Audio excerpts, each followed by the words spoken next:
O Brasil financia a guerra da Rússia? Fala pessoal, eu sou o professor Diego Alves e mais um vídeo aqui para você no seu canal Papo de História. Dessa vez vamos falar sobre mais taxações que podem vir a caminho do Brasil. O Brasil, afinal, financia a guerra da Rússia? Após a vinheta, eu vou te explicar direitinho essa situação.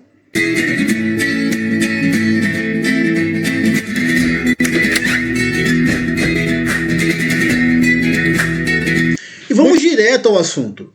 Eu quero colocar aí na tela a reportagem, uma das matérias que ensejou a produção desse vídeo. Olha aí. A importação de fertilizantes da Rússia pode gerar mais taxações ao Brasil. Impressionante isso, não é, gente? E aqui eu quero conversar com vocês uma coisa muito importante. Sobre como uma política industrial falida, na verdade um longo processo de desindustrialização, péssimos acordos políticos e econômicos e falas desajustadas levaram o Brasil à situação que ele se encontra hoje. Eu posso citar, por exemplo, que em 2016 a Petrobras simplesmente encerrou a sua produção de fertilizantes, fazendo com que o Brasil ficasse cada vez mais dependente da exportação. É claro, num país onde não tem indústria, onde você sim tem um processo de desindustrialização, soma-se a isso acordos bilaterais, ingresso em blocos econômicos muitas vezes não pensados, a globalização, sim, isso que transformou o mundo num grande mercado.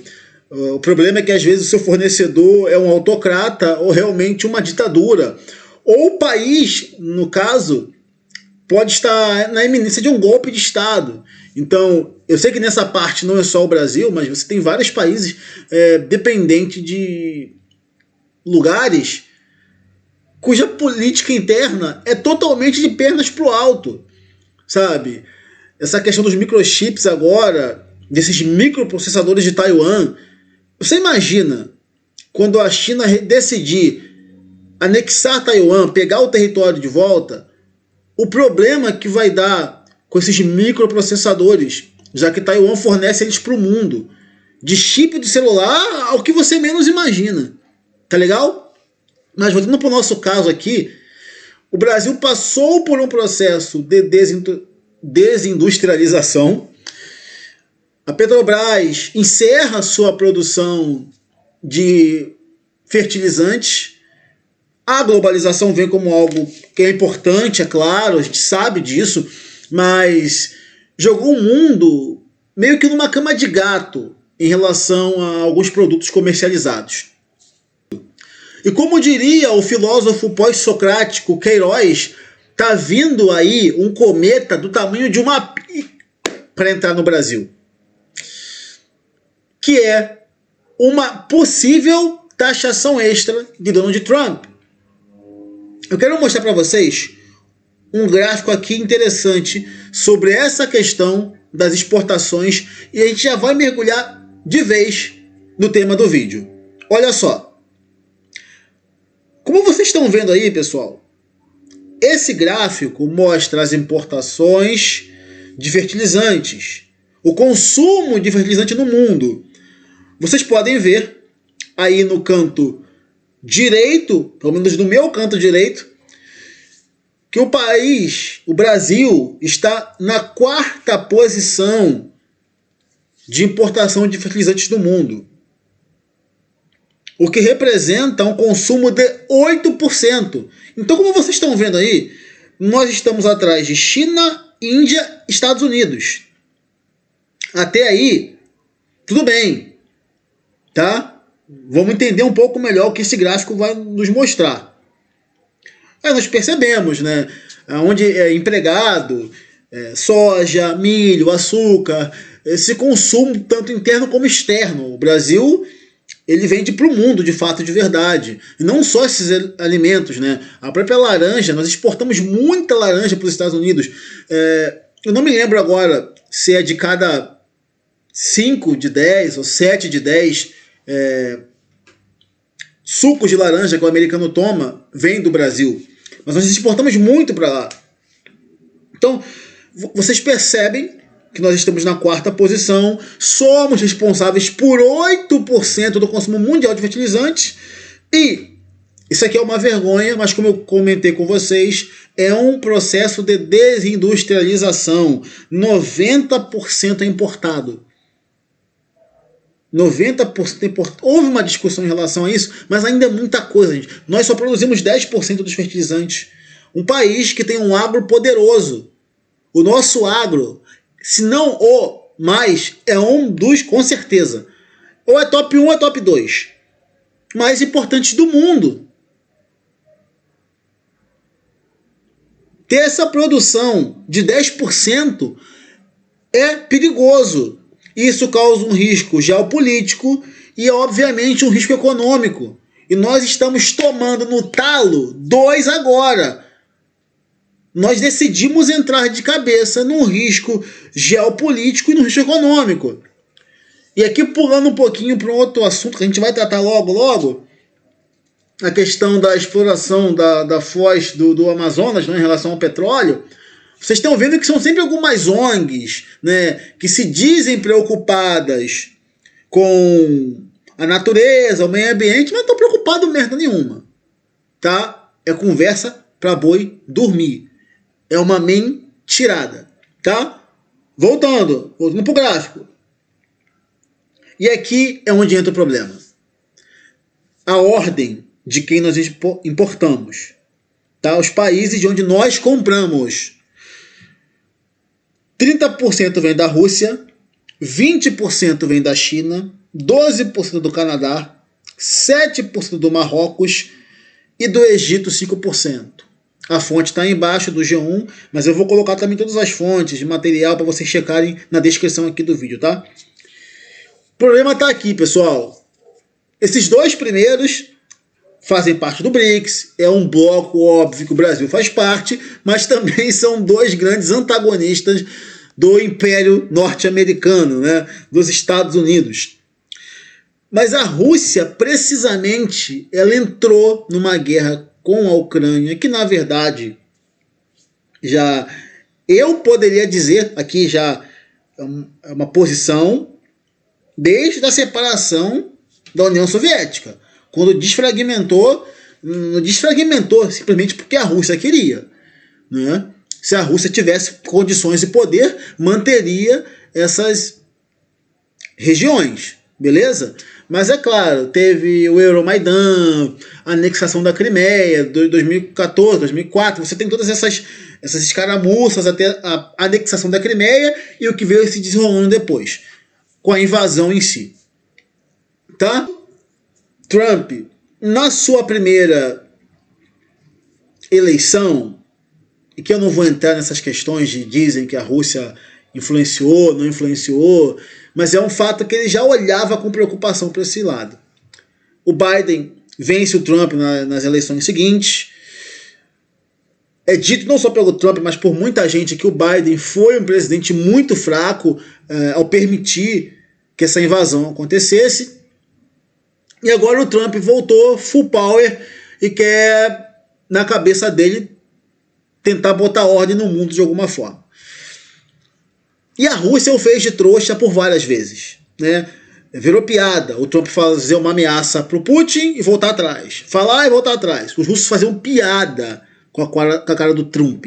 Piada. Nas últimas semanas, Trump acordou cedo, fez a sua higiene matinal, tomou seu café, resolveu taxar Xandão e o mundo, Magnitsky Global no Xandão, tarifaço no mundo e no Brasil também. Claro, há aquele componente político em relação ao ex-presidente Jair Messias Bolsonaro, tem a participação de Paulo Figueiredo e Eduardo Bolsonaro, que estão nos Estados Unidos, não é? Tem toda essa pressão, mas somou-se a isso a questão da guerra da Rússia contra a Ucrânia. E os Estados Unidos, bem como vários países, têm colocado sanções e taxado países que fazem acordo com a Rússia. É claro que a Rússia é um país muito poderoso e vai dar o migué dela e vai conseguir, de alguma maneira, continuar lucrando. Tá? Achava-se que a Rússia ia quebrar quando fosse sair do SWIFT, que é o Sistema Bancário Mundial de Transação, entre outras questões. A proibição de comércio com a União Europeia não aconteceu. Na verdade, a Rússia transformou a sua economia numa economia de guerra. Hoje é um dos países já adaptados e mais preparados para um combate em larga escala, já que foi forçada a fazer isso, né? Entre aspas, forçada, porque ela começou a merda da guerra. Então, é uma economia de guerra, a Rússia não quebrou e continua, de alguma maneira, tendo recurso. Trump resolveu vir full power. Então, você já tinha o tarifaço que ele lançou em todo o mundo, inclusive em aliados, o Japão, o Canadá, o México. E é óbvio que ele se voltaria para aqueles países que ele tem animosidade. O caso do Brasil é sui generis, já citei a questão do presidente Bolsonaro e tudo que envolve seu entorno, inclusive as sanções contra ministros do Supremo, com retenção de passaporte, proibição de entrada, até a Magnitsky no Xandão. Beleza? Beleza. Ficou claro isso? Nós temos vídeos aqui no canal explicando isso, caso você queira entender um pouco mais, tá? Então, volta, depois de acabar esse vídeo, no nosso canal e você vai ver todo um arquivo sobre essa questão. Inclusive sobre o tarifaço. Tá legal? Então, faltava o BRICS. E o BRICS já falava em trocar o dólar, né? É claro, o Brasil agindo como uma cadela da China. Isso é um fato. Isso é um fato. E já estava nessa brincadeirinha de desafiar os Estados Unidos. Beleza? Uma hora ou outra, eles iriam se voltar para cá. Então, no caso do Brasil, que é sui generis, somou tudo isso que eu falei. Alexandre de Moraes, caso Bolsonaro, BRICS. E aí, com a nossa não surpresa, Trump acordou e falou: eu vou endurecer quem comercializa com a Rússia. E o Brasil, ele importa, como eu mostrei para vocês, fertilizantes da Rússia. E isso é considerado pelos Estados Unidos, por fontes próximas a Donald Trump, como uma das formas de financiar a guerra de Vladimir Putin. Ele chegou a apontar essa acusação, inclusive, para a Índia. Mas como vocês vão ver aí, eu vou colocar para vocês, o primeiro-ministro indiano, o Modi, ele desafiou o Trump e disse que vai se aproximar ainda mais da Rússia, porque eles têm alianças realmente estratégicas. Então o Modi lá, ele dobrou a aposta. Mas o Trump disse: vou tarifar a Índia, e o Brasil está nessa reta. Então, além dos 50% mais que o Brasil recebeu, como eu disse, também tem um cunho político em relação ao ex-presidente Jair Bolsonaro e como os americanos entendem que o processo dele está ocorrendo, o Brasil também entra nessa de financiamento da guerra. O entendimento que os americanos têm. E aí, talvez nesse caso, se a Magnitsky gerou um pouco de dúvida e controvérsia em parceiros europeus dos americanos, eu não acredito que, em relação ao fertilizante, isso aconteça. Eu acho que se vier uma taxação extra em relação aos fertilizantes importados da Rússia, a Europa pode acompanhar de alguma forma. Você vai se perguntar: professor, por quê?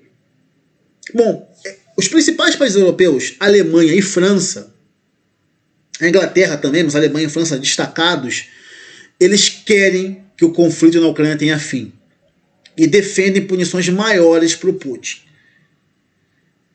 O agro francês e aquele acordo União Europeia e Mercosul, o agro francês, ele vê com maus olhos o agro brasileiro especificamente. Eles sabem que não tem chance para ele, porque nossa terra é melhor, a nossa produção é melhor, é em larga escala. Então, eles já tinham inventado coisas lá para punir o nosso agro desde a época do governo Bolsonaro, tá? que, já vou deixar de antemão, acordo de importação de fertilizantes com a Rússia. A gente está falando do Lula, mas vamos lembrar que o Bolsonaro também não mudou isso não. Ele foi lá, ele viajou para lá, eu acho, para poder firmar esse acordo, garantir os suprimentos de fertilizante para o Brasil. Então é uma coisa antiga. É claro, repito, fruto também de um processo de desindustrialização. Tá legal? Então, a pergunta que a gente faz no título do vídeo é para nossa reflexão. Seria justo o Brasil ser sancionado outra vez nessa categoria de financiador da guerra da Rússia contra a Ucrânia? Fica aí para vocês pensarem. Eu mostrei os dados, mostrei o que nos levou até aqui e agora é o que fica. Possivelmente mais tarifas virão. É possível que mais tarifas venham. E aí? Tem como o Brasil escapar disso? Tem como o nosso agro não ser afetado mais uma vez em relação a isso? Lembrando que já vem os 50. Bom, já vem aquele... Fica para nossa reflexão. Deixo vocês com esse pensamento e nós nos vemos no próximo vídeo. Gostou? Então não se esqueça de curtir, compartilhar e seguir nosso canal para ver mais temas de história como esse.